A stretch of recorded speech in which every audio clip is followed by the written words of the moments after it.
All right. Hello and welcome to Teaching Python. This is episode 124, and it's all about staying engaged in a world with generative AI.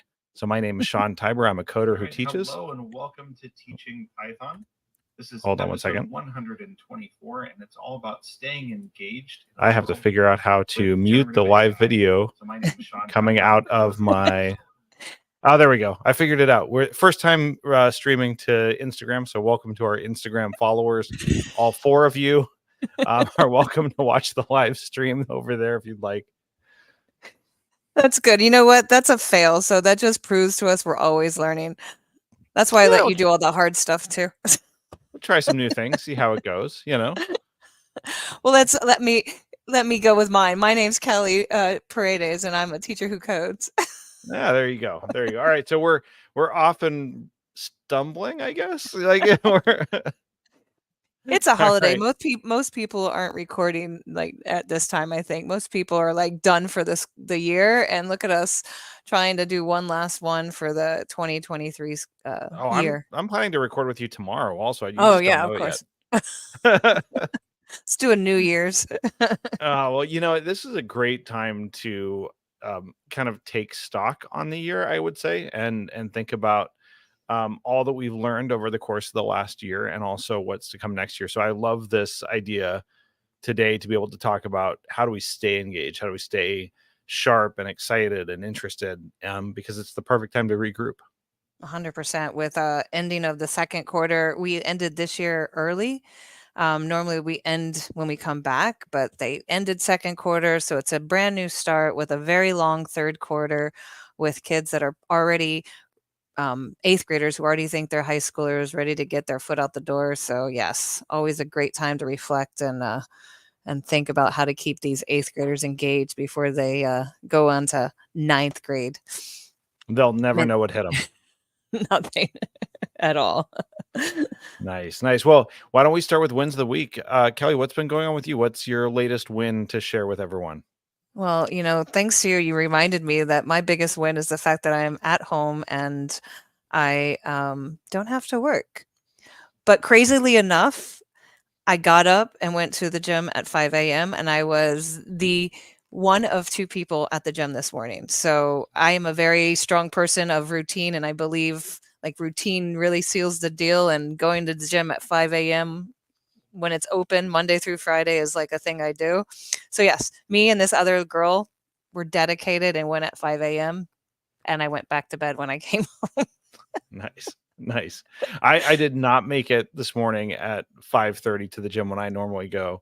I was able to make it earlier over the weekend, but today my win is that I went fishing with my kids and my brother-in-law on a fishing charter and had some nice time to just take stock of the water, the air, caught some really beautiful fish and turned them all loose again. What? Well, some of them were shark bait. We wanted to try to catch a shark. No luck there, but honestly, just a lot of fun. Released almost everything. It was really more just about the enjoyment of being out together and doing something fun and have some great photos. Kids loved it. I loved it. Everybody had a great time. So that was my win, was just getting away from my desk, away from my screen, and taking some time to go do something fun. It's just another hobby that requires patience and perseverance and changing tactics. It's kind of like coding and being a developer. I don't know if you noticed that when you were out there fishing. Oh, if this doesn't work, you have to try this, and lots of problem solving when you're fishing. Well, my 8-year-old son came to me several times and said, "I'm bored." And I said, "Good. It means we're doing it right." Yeah. Because fishing is boring right until it's not. It's a great sport, but we digress. Yep. We talk about fishing on another channel. This will come back later as part of our discussion today, I think. Sounds great. All right, so let's talk about staying engaged. Let's talk about how do you keep from getting burnt out and disgruntled and tired, and just how do you prevent that big Netflix binge that sucks away all your productivity and learning? Yeah. So Kelly, I mean, you've been on this, and I have to agree with you. The whole world of generative AI has really kind of caused us all to rethink what this looks like in a world where you can ask a chat GPT or a Copilot any question you want about coding, now things have changed a bit, and it's kind of affecting all of us in different ways. 100%. And I've been dealing with this, reflectively, mentally for the past year, and kind of trying to find my why. I really believe in the, Simon Sinek's, it's not what you do or how you do, it's why you do it. And trying to get the kids to realize why we should code without the help of generative AI, or why we need to do basics, and why we need to struggle through something when we can go get the answer in a couple of seconds from ChatGPT. So it's been a constant, I always say it's like a seesaw battle for me, where I'm like, yes, I love it. No, I hate it. And it's hard to say, it's hard to find the why when I'm back there going, oh, I can just dump this into ChatGPT. So trying to find the motivation, because we know that the learning, what we do is good for learning, is good for our brains. It's good for other things besides just coding. So we know why we code, but now we need to know why we can code with generative AI, I guess, or how. I don't know. We'll see. That's what we're talking about today. It's definitely interesting. We've covered the pros and cons and merits as this is evolving over the course of the last year. I think, for me, the tricky part has been, how do I stay motivated? How do I stay engaged? How do I stay sharp when the answers are supposedly right over there, right? Mm-hmm. So supposedly. what's your first tip? Like, what's your first thought on keeping that engagement high? So I've been thinking about these tips of things that I'm going to try. Oh, wait. The coming. I forgot one part. One part. So okay. You're going to take this from the perspective of, how do you teach in a more engaged way? How do you stay engaged as a teacher of computer science? Mm-hmm. I'm going to take this from the angle of, how do you stay engaged as a developer, as a software engineer? And then we're going to see where there's overlap. Yes. And Sean doesn't know my list. It's good. It's good. Just like us always, it could be a total bomb or it could be beautiful. I'm also was thinking to the fact of, I know the kids are going to use AI, so I want to encourage them to use AI, because I'm using it all the time. And it's funny, someone was laughing, the kids were laughing at me because I have ChatGPT and Grammarly open at the same time. So I dump back and forth. And then, instead of going into Moo Editor or VS Code like I normally do, I'm either using the Anaconda Assistant or Replit. So I'm jumping back between all three generative AI kind of things. So my thought process is to figure out how I can force the use of AI to keep the kids motivated to learn how to code. So my number one, and I think this is one of the things that as a new coder, I always struggled with, was understanding documentation. So we're talking the 8th graders or other kids that are higher up, not your basic level 6th graders who are learning to code print statements or whatever. I'm talking about the 8th graders. They want to learn more. They want to go into, I don't know, say like Flask or some other library that's a little bit difficult to get into with the documentation. So my thoughts is using ChatGPT to help decode documentation, or a PDF AI reader. So you dump in the documentation of the URL or a PDF, and you use the AI to help kids understand the technical documentation and help them how to get the specific code for that library. I'm thinking the fact, because I did this when I was working with Dash, they kept giving me deprecated code back in the early days of generative AI. And I got so annoyed by it that I dumped in the documentation from Dash, which you would think as an adult I'd be able to understand, but it's just so much. I'm just like, use this documentation. I want to make this, and I'm thinking if we can decode documentation using ChatGPT, it might help them to figure out how to get the right information that's not maybe hallucination or wrong information. So that was my number one. I like that one. So instead of saying use less AI, you're saying use more AI, but use it over here, use it Mhm. in this specific area. And I really like that. We've looked at some ways to enhance our documentation by providing um, a trained model based on documentation that we've written. So we write a lot of our own documentation, and there are plenty of gaps and maybe things that people don't necessarily understand, and you can use AI to try to fill some of those. So I really like that idea, because if you train it on the right stuff and the current version, it makes it a lot easier to get good answers out of the prompts. Yeah. Well, I'm hoping. We'll see. Nice. Nice. Okay, so my first one as a developer is to lean harder into your network and your relationships and your connections with others. So this is not just about like getting expert opinions, expert advice.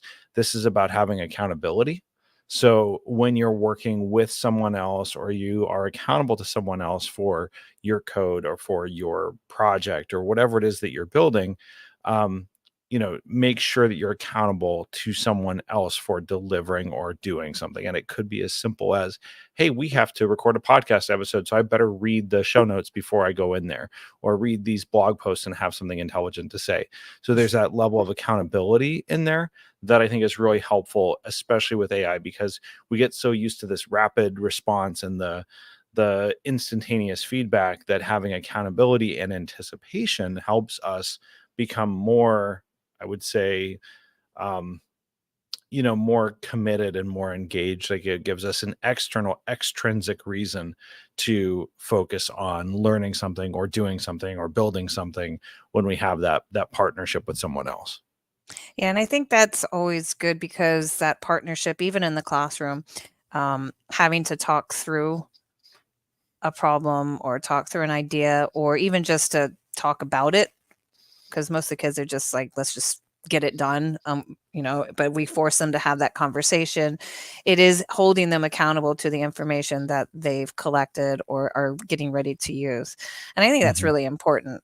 And even if they're using in the classroom, because let's face it, in the classroom for me, these eighth graders are going to use ChatGPT, but at least if they're using the ChatGPT and talking about it, in front of the class or as a presentation or running through the code and describing it, they're holding themselves accountable to knowing what's going on in the code. And I like Yep. that. I like that Yep. one. So another one of my thoughts, and again, trying to keep them engaged with the fact that it's more than just the coding; it's the process. Going to really highlight creativity and innovation.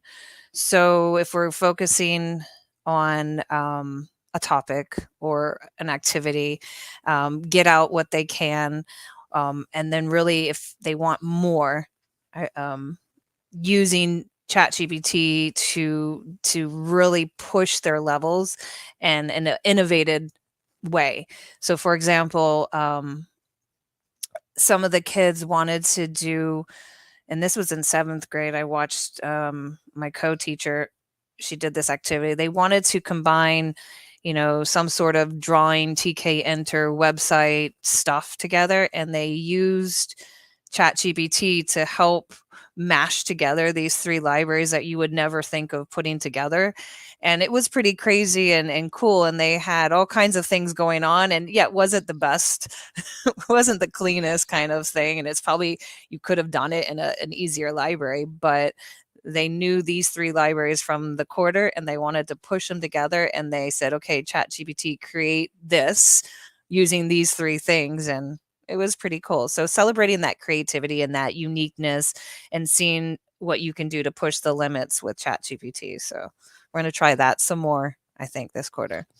I like that one a lot, because one of the things you can use AI to do, Copilot would do this really well, ChatGPT, um, as a way to lower the barriers of difficulty for students, make things more accessible rather than less.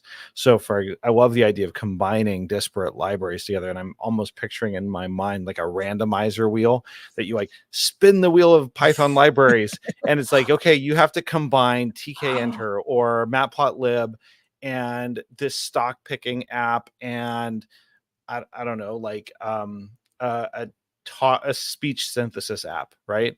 And have that all come together in some interesting way, and then use ChatGPT or use generative AI to help spark an idea or a creative process, or if they come up with ideas, to be able to implement it because they have this AI assistant that can help them do that.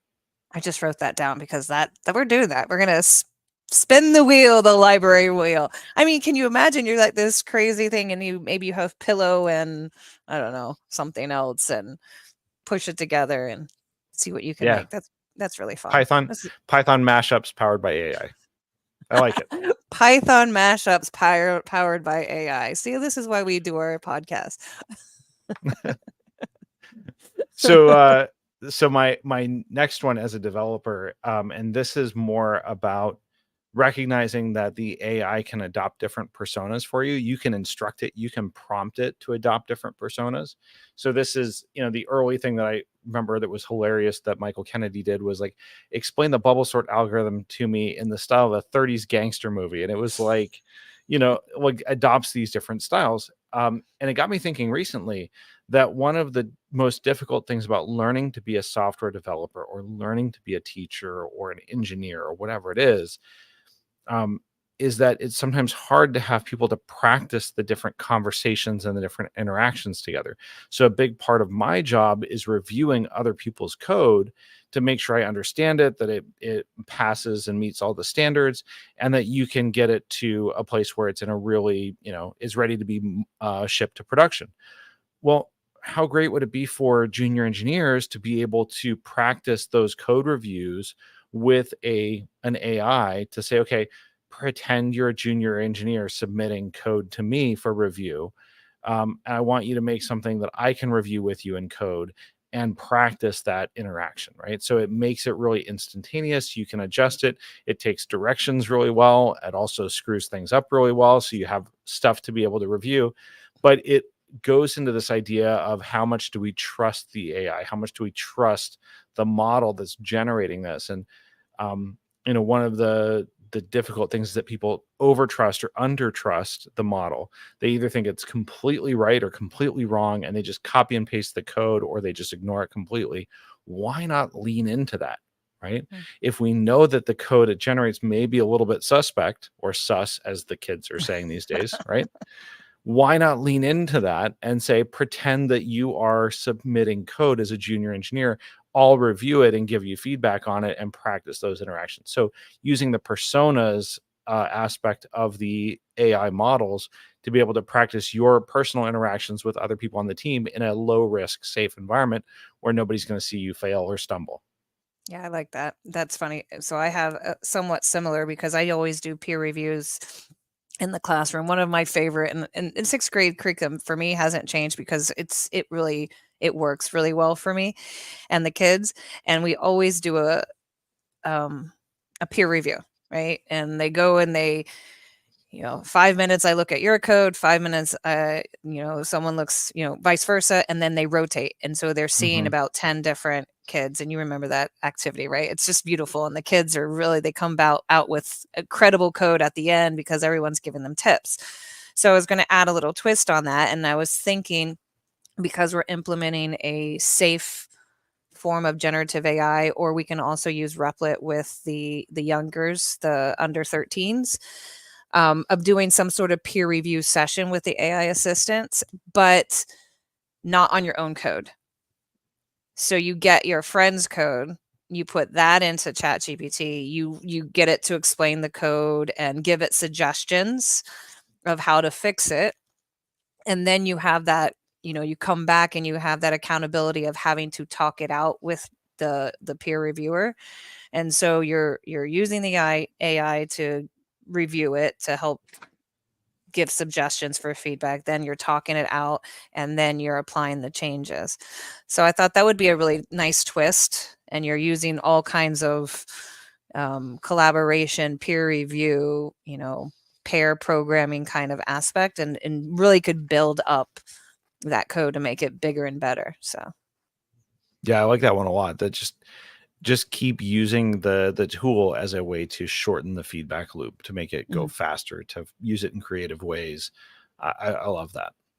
Yeah, and it's funny because the sixth graders always have those infinite conditionals, right? They're like, she just coded 700 lines of code. I'm like, yes, and she copy and pasted about 600 of them. Yep. So look what it does in Chat GPT, and everyone when I give it back to them now, they're like, what? What? It's only 89 lines of code now? And I'm like, yes. See how much time you wasted? Well, and that I think is a really interesting point to dig into. And this is something that I think is at the core of what we're talking about in terms of how to keep yourself engaged and how to keep yourself sharp and interested in what you're doing. Um, I strongly believe that we become more engaged when our expectations are subverted. We expect one thing to happen and something different occurs instead. And that's a perfect example of this, where I expect 700 lines of code to be shortened to 600 lines of code. I don't expect 700 lines of code to be shortened to 70. And when that happens, my brain goes, whoa, what just happened? Right? Like, now I'm interested. Now I want to know. I'm curious. Like, that sparks curiosity when what you expected to happen didn't, and something better or more interesting happened instead. Your brain takes a minute and goes, I want to know more. And I think that's at the root of all of our engagement, both as developers and as teachers, when people have that moment where they go, wait, why did that just happen that way? Yeah, and then the beauty of it is, especially with the 11-year-olds, when they see the shorter code or the generative code, and it does the same thing. They expect it to Mhm. do a different outcome, but it's not. It's exactly the same thing, maybe a little bit more efficient. I'm assuming the time to run it, even though this is like simple code, is going to be shorter by milliseconds. Maybe, I don't know. It doesn't matter, right? Doesn't Like, matter, who right? cares? It doesn't matter, right? Yep, But but it matters to them because now it's something they didn't expect to work, and it actually has. And I'll give you a exactly. hint. It doesn't matter if you're 11 or 44, right? When you see really interesting code that does something cool that you didn't expect, Yep. that's a moment where you lean in and go, wow, I'm engaged, right? Like, I really want to learn more about this. And those are the endorphins. We actually had to talk about this in PyCon about the endorphins and how that dopamine and that release of excitement kind of that triggers you back to keep into coding. And that's the whole point of this podcast, is just like, how do we get it back? I know I struggle a lot. Um, I'm assuming Sean does, now that he does it more full time, struggles a lot with motivation and just coding for fun. Is it my turn or your turn? It's your turn. I don't know. I think Okay. it's no, Okay, I brought back the whole endorphin thing and the subverting expectations. So, so it's my turn now. yep. So then this is why this engagement, or this other one that I came up with, um, is to help do the endorphin building as well, and it's to give the kids cool code samples from AI. Get quirky and have it create something, you know, goofy. In sixth grade, we make, I don't know, like which way stories, or have it create a fun activity, and then have the students analyze and try to improve upon these samples. So if they have that pattern of the story, which way, maybe they can write their own storyline on it. So now they're thinking of, one, can I improve this code to do something else with it? And two, can I make it my own by changing the storyline and adding in my own self into this code? And then it's just like stimulating the critical thinking, right? So you have this code and you have to figure out what it does, and you have to change it. And then they submit both of them, the generated code and their own code, and you can talk about how you use this AI generated code to make it your own. And I think that's really exciting because it allows them to just think about the creativity and the fun of what to build and not have to worry about so much about the code. But at the same time, they have to understand the code in order to change it. So it's like a Yeah. double whammy.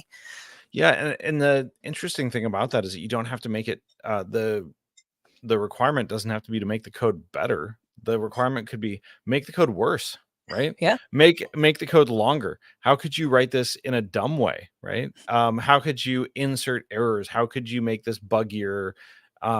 we get so fixated on making code better. Sometimes the interesting learning is making the code worse, because you start to recognize the anti-patterns of behavior in your code that you want to avoid when you're intentionally inserting them. Yeah, that would be hard. That'd be a good one for you guys. That'd be good though. I can see Yeah. some of the 8th graders really getting in there and trying. It's like break the code. I always, we tell them to break the code when they're peer reviewing. How can you get it to break the code? That's another thought process. Yeah. So yeah, it's a lot of Yeah. fun trying to do that. So Yeah, there's definitely a lot of that with in all aspects of software development and engineering. A lot of what you're thinking about is what makes this code the right code to write. Is it because it's robust? Is it resilient? Is it fragile? And how can I make it more resistant to attack or to problems? One of the things that I've always enjoyed doing with my engineers is, we work a lot with permissions, and what does something have permission to be able to do in our environment. And we always start with this baseline of no one can do anything, and then add just the permissions people need, right? It's called a least permissions model, and it works really well when you're developing things, but it takes longer, it's harder, it's way more frustrating. We've come up with the adage that if it's not working, and it probably should, it's because the permissions are wrong, right? It's If you just have the wrong permissions, it's not going to work.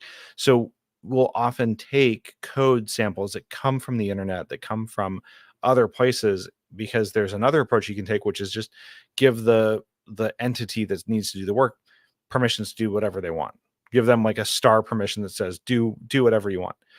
The exercise is, how do you go from that star permission to just the permissions that they need and no more? And that exercise has been really challenging for a lot of us. It's challenging for me every time we do it, because it's always like one little thing that you're missing, and tracking it down and tracing it back to the error message or the permission statement that says you can't do that and you're supposed to be able to, is a challenging series of steps to go through. But when you learn it and you repeat it and you keep doing it, you get better at it, and it becomes more habitual, more second nature. And so that's something that we've done a lot with our engineers, is this exercise of take a wildcard permission, a star permission, and turn it into least permissions. Go. it's like you're giving them desirable difficulties as adults, Sean. Yep. And I tell them, oh, and by the way, you can't paste our code into ChatGPT, because we're not using our own ChatGPT for this. That could leak our configuration through the model, because it could be used for training, right? So don't trust that model. You have to then abstract it and turn it into something else if you're answering those questions, which is another level of challenge and difficulty in the process. And that's one of the things that I started doing a lot in the class, and there's another thing I want to keep going. And it does take a lot more time away from the coding aspect, but it's the ethical discussions on AI use. There's a lot of discussion. The kids are like, "No, sorry, my dog. No, it's not mine. I did it. And I said, "No, I'm not mad, but that is not your code. Let's step back and let's talk about the ethics behind it. You can use AI generated code. Go for it. But you need to say this is AI generated code, and especially the code that they haven't changed. Right? Right. There's one thing when you generate a code and you're using it to put in a piece into their code or making it their own, but when they dump the entire AI generated code into their assignment and say, "I did it." No, you did not. But let's talk about that. And I think encouraging them to really analyze and improve upon samples is something that kind of guiding them towards that developer and the futuristic goals is you need to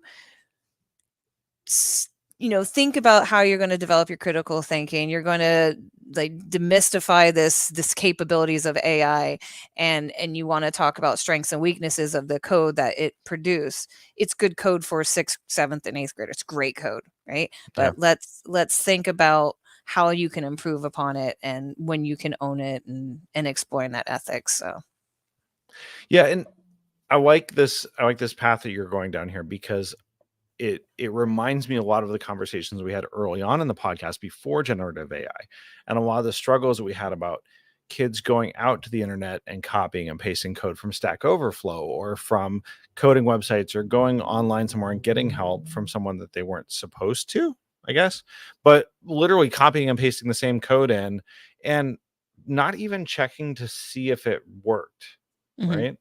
Like, it's just, it looked good, it looked right, but when you actually tried running it, it was completely inappropriate to the problem that was posed, right? And so we've talked about this, about, kind of the laziest way to teach computer science is to go get a bunch of canned prompts and use them, because if you use the canned prompts, there's going to be canned solutions Mhm. available online. And then our answer at the time was, well, make up your own prompts, make up your own problems that are novel and unique and interesting, and give them to the students. And that in itself is motivating, right? Because now Mhm. you have to think about, how am I going to make this interesting? And if I have to grade 75 versions of this, am I going to be able to do it, or will I need to gouge my eyes out midway through, right? Now we're in a world where it doesn't matter if your prompt is novel or unique, right? Because they can paste that prompt into ChatGPT and get an answer. Mhm. So there's a bit of the acknowledgement of that with the students, and talk about, what are we doing here? Why are we doing this? Is it to complete the assignments to get the grade so that I can move on to ninth grade and say, I did it, I got my A, and I never have to code again? Or is it to look at coding as, this may not be something I do as a career path or something that I want to do in the future as my primary focus, but you're going to live in a world that has AI and technology and computer science that is powering most of what we do in the information age.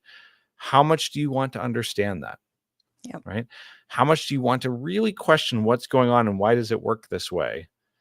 And do we want to start that here? Or are you going to wait until college, when it's really challenging to have someone teach it to you for the first time? Yeah, and I had like I don't know if it was a woke what am I trying to say? A nightmare, but I was awake. I'm thinking, if these kids are relying on AI, heavily on AI, right? And they're relying on AI to code, and they're producing stuff generated by AI, and all the people who are running the AI die. Who's going to be writing the code for the future AI? So, talking about these crazy ethical discussions with kids and saying, who's going to do the jobs if all you know how to do is generate AI code? And they were joking around. They're like, oh, the AI. I was like, yeah, the AI is going to be running itself. Like, maybe, you never know. But I just think you got to have those conversations now. And it's kind of engaging in kids, believe it or not, love discussions, and they like to argue. So that engagement of how to use AI ethically in coding, and obviously other teachers can do it in their classrooms, but for coding is just a fun lesson that you can do a lot. So Yeah. that was good. Yeah. No, it's a really good one, and I like the idea of being able to have that conversation. And there's a joke going around right now that in order for AI to replace programmers, then users and product managers are going to have to be able to clearly define the requirements. So we're good. Like, we're fine, right? That's good. Um, I think there is a certain amount of that. Like, what we're really teaching with this is not the languages, it's not the Mhm. coding languages, it's not the specific syntax or anything like that. It's a vehicle to the more durable skills of being able to think through problems in a computational way, Yeah. right? To define problems, to solve problems in a logical, reasonable, structured way. And that part is never going to go out of style. That's not something that, until we get Chat GPT inside our heads, which is a scary thought, you're not going to be able to suddenly use Chat GPT to become a better logical thinker Mhm. about creating problems, definitions, anyways, creating problem definitions and solving them. You have to be able to practice that and learn how to do it in order to use AI and other tools in a better way. Yeah. Great. So this is stems from something that you always said to me, and we've said it now to everyone else, is in order to stay engaged, pick a project that you're committed to learning about. So, and I don't know how I'm going to do all this in 9 weeks, might not, but another idea that we're thinking about is really leaning into the real world problem solving and having students look at something that's happening in the school or maybe in their hobbies and figure out how they could choose a code, AI generated.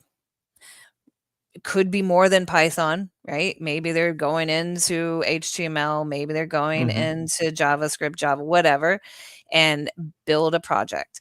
And we were talking about this being a 9-week thing. Maybe this is what we do for those eighth graders that are almost out the door in fourth quarter, right? They don't want to do anything.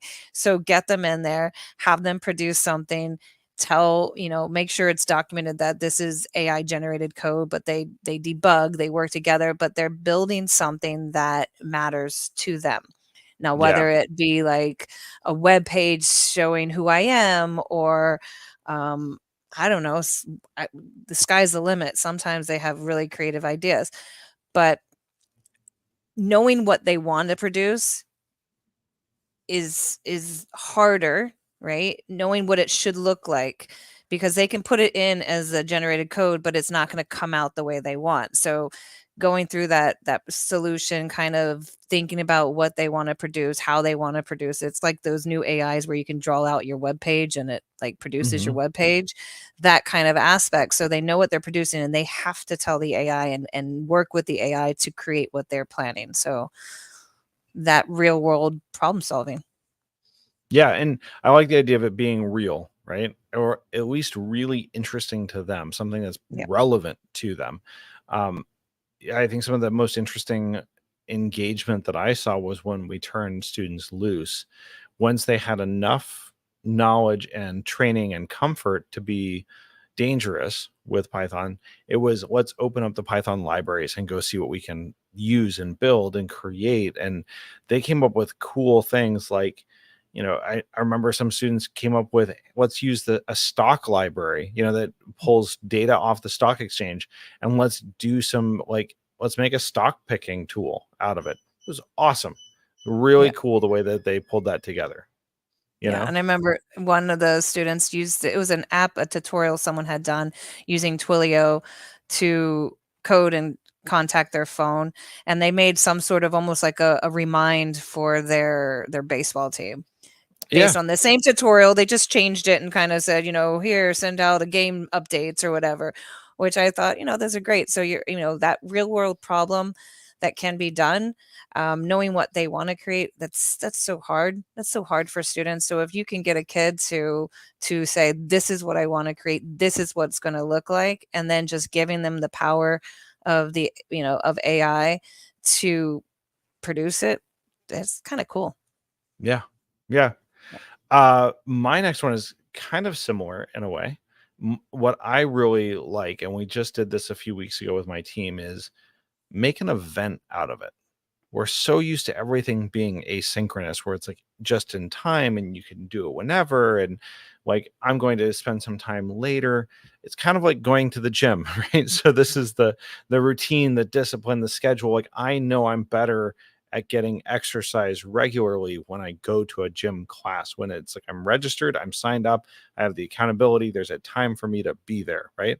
And I don't have to think about it. I can go there and someone will tell me what to do, right? Lift these weights. Got it. Like I'm on it. But if you make an event out of your coding, whether this is personally as a teacher, for engineering, for educating others, make an event out of it, something that has a start and a finish, and it's got something that you are committed to doing, that you're accountable, and that other people will be there. So we did this a few weeks ago as a hackathon on the engineering team. So I said it's going to start at 9:30 on a Thursday and it's going to end at 9:30 on a Friday. And that gives us a 24-hour window where people from all over the world can work on their hackathon ideas and projects. And the only guideline was that they had to work on something that was for the platform, for the company, something that would make our lives a little bit easier, but they could work on anything they want. It didn't have to be a high priority, high urgency sort of ticket. And the level of engagement that we saw was really great because people had that, okay, this is my coding time. This is the hackathon. I am here. I am hacking. I can clear my calendar from other distractions. I am focused and ready to go. And they worked with others and we made stickers, and it was just really fun, right? We used AI to make the stickers, which was also great. Although ChatGPT is a terrible speller, especially when it's using It's Dolly. horrible. But it's that whole idea of make an event out of it, make it something that is like synchronous. It's go back to the old school ways of, this is the start and end times of this event, and we're all going to do it together. And the feeling of camaraderie and collaboration and just people chatting and connecting and hacking away was amazing. That's really cool. I just wrote that down because that's going to be my I love these. Again, I say that we brainstorm a lot with this, but we're going to have a hackathon. So automate the boring stuff with your teaching. I mean, Mhm. your learning as a student. So your real world problem, we're going to do a hackathon. We're going to hack something that's irritates you. Like, I wish I could just hack Schoology and make it dump my grades into Blackbaud. I'm sure I could figure that out eventually with ChatGPT and some security. Yes, you can. Yes, you can. There's definitely a way to do that. You got a little Selenium browser automation Yeah. going on, and like scrape that from one place and push it into the other. Yep. So as soon as we can just bypass some authentication in there, and off we go. I think that'd be Find a great. way. So yeah, tell the kids we're gonna do a hackathon. Hack something that bothers them. Like, maybe, I mean, I can imagine kids saying, "I'm gonna hack my Membean so it does my Membean for me." But hey, if it can Hey, you know figure what? If they figure out how to hack their Membean, like, that's kind of amazing too, because in order to hack Membean, you have to understand what it is and how it works and like Yep. what you have to do. Might as well like give it a try. See if you can figure that out, right? Yep. Just Do it don't in the use it and light of get caught. day. Yeah. Do it in the light of day though. Don't make it something shady. Exactly. All right. So time for one more. Let's say I have Yep. one more, and I'm not sure how this is going to work, but I kind of had this idea of debate the AI suggestions. So again, have a topic, generate codes, or even have kids generate the codes, um, generate an AI code and a kid code, put it up and let them debate on which one's more readable, which one, is the best approach. Again, going back to what we did of having this discussion side by side. Here's two codes. You tell me why it's good for you, because it is sort of subjective. I know at a higher level, a developer level, people would argue, but at a kid level, it is subjective as in what they understand. So Yeah. sometimes the spaghetti code that a developer may cringe at is going to be the better code for that student because it's something that they can read. We had this conversation about list comprehensions, and my colleague she loves list comprehensions, but that's because she's like a C sharp whatever kind of coder. It makes sense to her. And I said, you cannot teach these seventh graders list comprehension. It's like so easy. I was like, to you. People like me, I still struggle sometimes. If or X, if X, blah blah blah on list comprehensions. I was like, these 12-year-olds might not find it as easy as you do. So we had this debate, and I said, there are going to be people like me in the classroom, and there's going to be people like you in the classroom. So if you're going to show them list comprehensions, show them the 6 lines of code that made that list comprehension, and see if the kids, which one they choose. And it was a good conversation. We talked about it for about 3 hours, arguing about which one's a better piece of code. And again, it's subjective at our level. So I'm going to try Well, it with kids and see what happens. code is subjective, right? Like at any level, there are many different ways to solve the same problem. And I think that's one of the things that is missing when students think about ChatGPT is they're treating it like math class. Like this is the answer. right? And even in math class, the answer is just the answer the teacher was looking for and the pathway that they wanted you to get there. But there's 17 other ways that you could solve the same problem. You could solve it by approximation, right? You could solve it algorithmically. It's the same thing with code, and a lot of times, especially with developers, a lot of the discussions that we have that are the most fascinating is which version of this code is better and why, right? And sometimes the more readable code is the better option, because it means that more people can support it, more people can collaborate on it. Having unintelligible code that works really well is great, I think, right? But if we have to support it, if we have to, have engineers manage it at 3 o'clock in the morning when it's not working properly, which one's better? Probably the one that's well commented, easy to read and clear, even if it's twice as long. Agreed. So look, we same things going on in both Yep. levels. Yep. All right. So mine, I think you'll agree with also, because actually I know you'll agree with it also. My last one is walk away. The best thing you can do sometimes is to walk away from all of it. Walk away from the keyboard, the Visual Studio editor, the whatever IDE text editor demo that you're using, local simulation. Walk away from the chat GPTs, the co-pilots, turn all of it off and walk away, right? Go for a walk, go think, go take time for yourself, take a vacation, take time to just not worry about it for a little while. And what's amazing to me is the longer I'm away from a problem, one of a few things happens. One, I realize that it's not that important, right? Like maybe I don't need to solve that problem. And I was wasting time and energy trying to solve something that's not really a problem, right? Two, I'll think of a different way to solve it that probably doesn't work, but at least now I'm trying something new and I've got a new approach. Or three, the solution becomes obvious. And it's like, wow, I know how to do this. And for me to stay engaged, what I love to do is feel like I'm making progress. Like I'm solving the problems, that I'm making headway, that I'm getting there. And sometimes walking away and stopping the work helps me get to the solution faster. So for me, my last tip is if you are having trouble staying engaged and staying interested and excited about what you're doing, walk away, take a break, take a couple days. And in teaching, this means, you know what, we're going to pause this project that we're working on for 2 days and we're going to go do something completely different.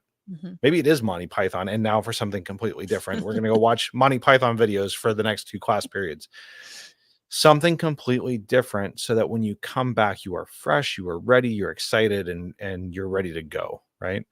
And so the biggest gift that I can give to my team right now over the holidays is giving them the gift of unplugging and walking away and coming back ready to work in the new year, ready to think about problems in different ways, ready to solve things. I know for me, like taking 4 hours and going fishing today helped just really recenter me and refocus and think about what I really want to do next and what's important to me. And I don't have all those answers yet because it takes time to process that downtime. But walking away is one of the healthiest things that you can do for your own mental approach, your own mental sanity, your own engagement. And it's also one of the hardest things to do when you're right in the thick of trying to figure something out or trying to stay motivated. All you want to do is go more into it, to work harder at it, to try to grind away until you get it. And it's like, no, just walk away and come back to it. And you'll see yourself in a much different light than you are right now. 100%. I love that one. Yeah. Normally I just give them a pen, a marker, and then go draw on the wall. Go Yeah. take a walk. Go walk Draw around. anything you want, right? Yeah. Just draw it out. So yeah, that's cool. That was a Yeah. good one to end on. We got to always Yeah, I like remember. I think the walk away, it's something that I started building up to. Remember that 60 seconds in the beginning of class. We tried it sporadically, and now it's something that is a consistent thing in my class, and the kids ask for that 60 seconds or our walking Wednesdays. And believe it or not, they come back, even though teachers think that I'm wasting time, they come back more productive. We have more engaged classrooms of that time of walking away from all their stress that they go bouncing around from classroom to classroom. So yeah, walk away. That's what we're I think continuing. this is this is good for middle school students and good for engineers. Rushing from place to place, from meeting to meeting or class to class, doesn't give you the chance to be your best self and to be the part of you, allow the part of you inside to speak Mhm. that's been silenced um, by all of the rushing, right? All of the anxiety of, I only have 1 minute to get all the way from upstairs in the eighth grade, neighborhood down to Miss Paradis' classroom. I got to get in there and I got to get on time or else she's going to yell at me. I'm like, shh, just take the time to let your inner voice come out. And the best way to do that is to have that break and to have the walking Wednesday. And that's been one of my favorite things that I've taken away from being a teacher. Yep. Yep. That's good. Well, that was fun. I got a Yeah. lot of good hits. Hopefully a lot of people got some ideas for some new activities, and hopefully if you've heard something that you like and you try it out in the classroom, let me know how it goes, because we're all kind of figuring our ways to stay engaged and keep the kids engaged in learning how to code in light of ChatGPT. We are starting a new like product, I should say. I don't know if I can say it, but we are trying a new AI that's allowed in the school, and so that's something that we want to incorporate more. So it'll be interesting of how we can keep them wanting to still try to solve the problems. So hopefully Yep. these help, and hopefully they help everyone stay motivated in coding, because I constantly have to find new motivation to continue to code now that I can easily just dump someone's crummy code into ChatGPT and fix it, which is like the time Exactly. saver for me. I get a lot more grading done. Yeah, definitely helps. But again, a lot of it is just, get in there, run the code, work with the code, exercise your brain, see what happens. And AI can make a really good partner in that process. 100%. All 100%. right. Well, I wanted to just call out Wolfgang from LinkedIn. He said, chimed in about half an hour ago and just said great conversation. Just wanted to say hi, Wolfgang. Welcome to the live stream. We've he's had my new friend. He's my new friend. Goodness, don't I think TLC TRC. Sorry, Wolfgang, if I forget the council exact name. I'll look it up and we'll put it in the show notes, and give a shout out to that. Great things that they're nice. doing over there in Europe. Nice. We've had people joining from all over, watching the live stream. Not so many comments this time, but we'll get more of that next time. But I think this has been a really good live stream and a great conversation as always, Kelly. Great. I agree. I wouldn't spend my holiday time elsewhere.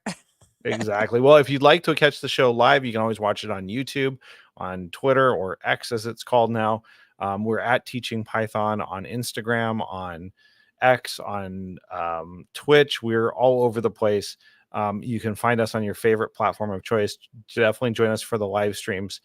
We are working on having a more scheduled, regular time for that. It's a little challenging to make the schedules line up, but we'll get there. So if you'd like to reach out to us once the show is published, you can always reach out to us on X or on Instagram or wherever. We'd love to hear from you. And I think that does it for this week. We're going to try to record a few more episodes over the holidays, so we have some things queued up for January. Yeah. And don't forget PyCon. That's right. We it's have the out. Education Summit. Yeah. You can submit proposals. You can register. Like, there's all sorts of fun things going on. So check that out. And I know that at least I will be there, and we're trying to get Kelly to be there as well. I think I'm 75% sure I'm going. So it'll be a great time to go and see some of the educators and friends that we've met. I missed them last year. And so I'm looking forward to learning and having great discussions. So yeah, check out PyCon.